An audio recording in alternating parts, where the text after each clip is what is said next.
Doing well. आज है 6 अक्टूबर और आज का दिन का लेक्चर स्टार्ट करेंगे एक मोटिवेशन कोटेशन के साथ जो आपकी ज़िंदगी में एक मेडिसिन की तरह काम करता है। Today is your opportunity to build the tomorrow. मतलब जो हमें ये बताता है कि हमारे लाइफ में आज का इम्पोर्टेंस क्या है। ये वो आज है जो कल को बेटर बनाता है। जैसा कि आज मेहनत करोगे तो कल जो भी आने वाला है वो बड़ा ही शानदार और सेटिस्फैक्शन आने वाला कल होगा।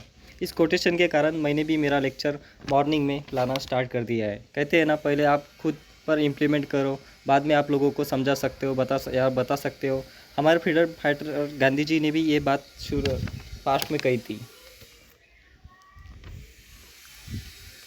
दोस्तों, अंटार्कटिका के इकोसिस्टम में कंसर्न्स बढ़ते जा रहे हैं। अभी रिसेंटली साइंटिस्ट ने वार्निंग किया है कि अंटार्कटिका के एरिया में प्लांट कवर लास्ट डिकेड से बड़ा है ड्यू टू क्लाइमेट क्राइसिस। मोसेस जो छोटे छोटे ग्रास की तरह होते हैं प्रीडोमिनेंट करते आ रहे हैं 2016 से। इसका मेन रीज़न है ग्लोबल हीटिंग का। ग्लोबल एवरेज से ज़्यादा अंटार्कटिका वार्मर होते जा रहा है। यह एरिया प्रोवाइड करेगा फूड होल्ड जो कि इन्वेजिव स्पेसिस को रिक्वायर्ड होता है। जो उनका फूड होता है उनको रिक्वायर्ड होता है। इस वजह से इन्वेसिव स्पेसिस का वहाँ पे एंटर होगा। अंटार्कटिका के इकोसिस्टम को डिस्टर्ब भी करेगा ये इन्वेजिव स्पेसिस जो है। प्लांट लाइफ इंक्रीज के कारण नई सॉइल का डेवलपमेंट होगा जो कि नॉन नेटिव स्पेसिस के ग्रोथ के लिए इम्पोर्टेंस रहता है। इस क्लाइमेट चेंज के इफेक्ट्स को कम करने के लिए अर्जेंट एक्शंस की रिक्वायर्ड है। बट यही है दोस्तों, जब प्रॉब्लम्स बढ़ती है तो ये सब चीज़ें फिर भी अपन कागज़ पे लिखने के लिए ये सब स्टेटमेंट दे देते हैं। बट लेकिन जब इम्प्लीमेंट करने की बात आती है, कोई भी देश सामने होकर इम्प्लीमेंट नहीं करता है। सभी एक दूसरे के ऊपर डिपेंड रहते हैं कि पहले आप करो फिर हम बाद में करेंगे। बट गाइज, जब तक कि प्रॉब्लम सर के ऊपर से नहीं जाती है ना, तब भी चीज़ें आपको समझ में नहीं आती है। अब देखते हैं क्या करते हैं। अर्जेंट एक्शन रिक्वायर्ड तो है, बट लेकिन रियलिटी में ये कर पाते हैं या नहीं, इस इफेक्ट को कम वो देखते हैं। अगर आप मार्केट से केक खरीद कर खाते हैं तो आज ही इसे बंद करें। अभी हाल ही में इसमें ऐसे कंटेंट पाए गए हैं जो कि कैंसर को बढ़ावा देते हैं। कर्नाटका की गवर्नमेंट ने एक वार्निंग जारी कर दी है। और रोडामाइन भी जो आर्टिफिशियल डाइज है जो स्ट्रीट फूड में यूज करते, जो कि वो स्ट्रीट फूड पे जो भी खाना बनता है उसमें कलरिंग के लिए जो इंग्रेडिएंट्स आते हैं जो ये इसी कंटेंट से आते हैं, रोडामाइन बी से। उसे अभी कर्नाटक की गवर्नमेंट ने उसे बैन कर दिया गया ड्यू टू हेल्थ क्राइसिस। अभी हरियाणा के अंदर असेंबली इलेक्शन कराए गए जिसमें 65% टोटल वोटिंग हुई है, जो कि 2019 में इस कंपैरिजन से कम हुई है।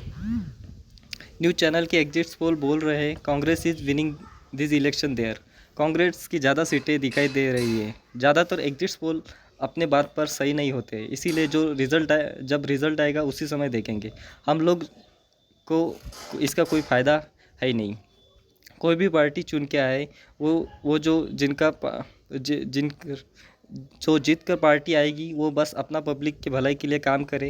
यही पब्लिक की डिमांड एक्चुअल डिमांड होती है। अभी नेक्स्ट आर्टिकल हेल्थ के ऊपर है। अभी गवर्नमेंट ने क्यूआर कोड को स्ट्रिप ऑफ मेडिसिन पर लगाना मैंडेटरी किया है, क्योंकि कैंसर पेशेंट्स को फर्जी एंटी ड्रग्स ऑफ कैंसर दी जा रही थी। बिना उस पेशेंट्स के लाइफ को इग्नोर करते हुए ये सब चीज़ें चली आ रही थी। सोचो कितना ख़राब फेज से गुजरता होगा वो पेशेंट जब उसको सही ट्रीटमेंट ही नहीं मिल रहा हो। और अगर उस जगह हम लोग रहते हैं तो क्या फीलिंग्स आती होगी ना यार। कितनी घटिया सोच है डॉक्टर्स की। किसी के लाइफ के साथ ऐसा खिलवाड़ करना, ऐसा कोई भी इंसान कर नहीं सकता किसी के साथ। ड्रग टेक्निकल एडवाइजरी बॉडी, जिसे हम DTA भी कहते हैं, ये बॉडी ने गवर्नमेंट को QR कोड्स या एपेक्स बार लगाना मेडिसिन के ऊपर मैंडेटरी किया है।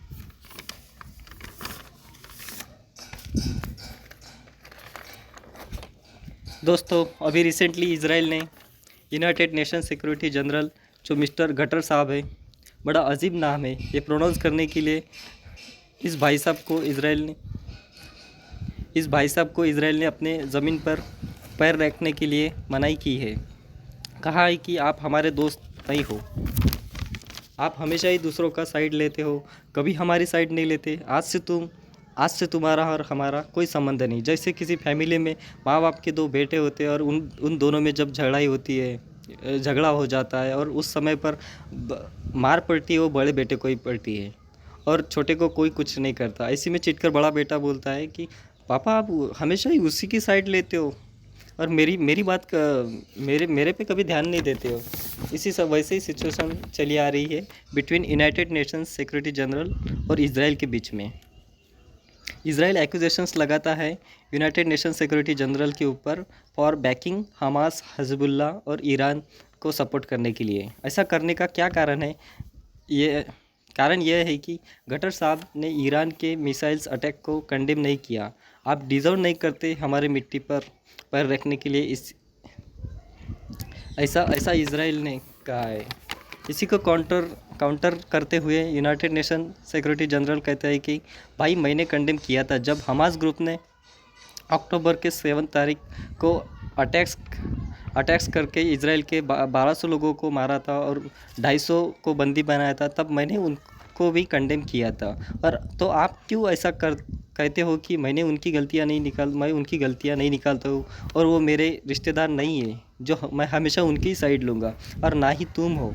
मेरे लिए सभी बराबर है। उस समय जब इसराइल वायलेंस, टॉर्चर और सेक्सुअल वायलेंस, टॉर्चर और सिविलियंस की किडनैपिंग की जा रही थी हमास ग्रुप के द्वारा, तब भी मैं बोला था और इसको अनजस्टिफिएबल भी बताया था। अभी बढ़ता हुआ ये जो मुद्दा है जिसमें इसराइल ने रिटेलिएशन में लेबनान पर स्ट्राइक करके हंड्रेड्स के आसपास लोगों को मार गिराया और हिजबुल्लाह लीडर को भी वहाँ पे मार गिराया। दोस्तों माफ़ करना, मेरी प्रोनाउंसिएशन थोड़ी कमज़ोर है क्योंकि हिंदी आती है और समझती भी है, बट मेरी मदर टंग मराठी है। इसी के कारण थोड़ा जब मैं हिंदी बोलना चाहता हूँ तो मेरी प्रोनाउंसिएशन में मुझे थोड़ी दिक्कत आती है।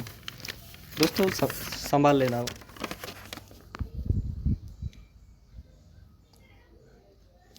गटर साहब कहते हैं कि ये सब बातें बोलते हुए मैंने किसी कंट्री का नाम नहीं लिया, खाली मैंने वेस्ट एशिया कॉन्फ्लिक्ट के बारे में बात की थी। उसी के बाद यूनाइटेड नेशन सिक्योरिटी जनरल ने एक क्लैरिफिकेशन इशू किया और ईरान को कंडेम किया फॉर अटैकिंग ऑन इसराइल। फिर भी इसराइल ने अपना बैन विड्रॉल नहीं किया है। ऐसी चीज़ें इसराइल एंड यूनाइटेड नेशन के बीच हमेशा से ही रही है। इसराइल ने पास्ट में भी यूनाइटेड नेशंस के ऑफिशियल्स को बायस कहकर उनके ऊपर एलिगेशंस लगाए थे। पहले इसराइल ने जब मार्टिन ग्रिफिन साहब थे जो तब के यूनाइटेड नेशन सिक्योरिटी जनरल थे, उन्हें भी बैन किया था बायस कहकर। बैन करने की हिस्ट्री 1950 से चली आ रही है। यूएसएसआर ने 1950 में यूनाइटेड नेशन सिक्योरिटी जनरल को बायस डिसाइड किया on the Korean crisis and threat दी थी देयर। यूएसए ने भी 1972-1981 में एलिगेशंस लगाते हुए यूनाइटेड नेशन के ऑफिशियल्स को बैन किया था। ये सब चीज़ें को देखते हुए यूनाइटेड नेशन सिक्योरिटी काउंसिल ने मीटिंग बुलाई और वो एक स्टेटमेंट जारी किया कि और आगे ऐसी allegations on the United nation security general के ऊपर टॉलरेट नहीं किए जाएंगे।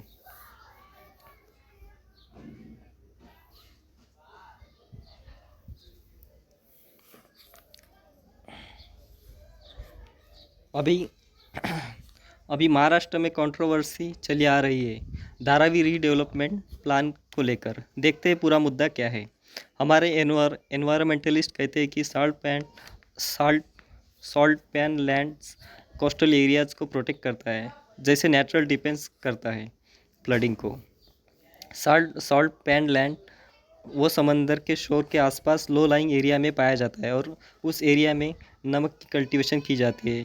ये एक पॉन्ड के जैसा होता है जिसमें बारिश को अब्जॉर्ब किया जाता है। महाराष्ट्र गवर्नमेंट 255 एकर्स की लैंड को अलोकेट किया है फॉर द डीआरपी के लिए।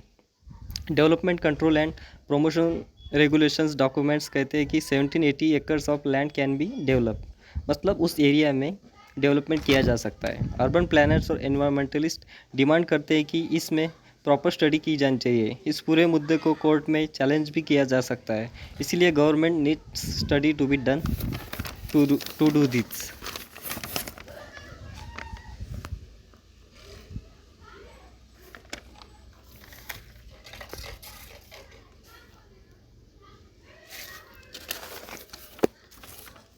यहाँ पर हमारा द हिंदू का लेक्चर ख़त्म होता है।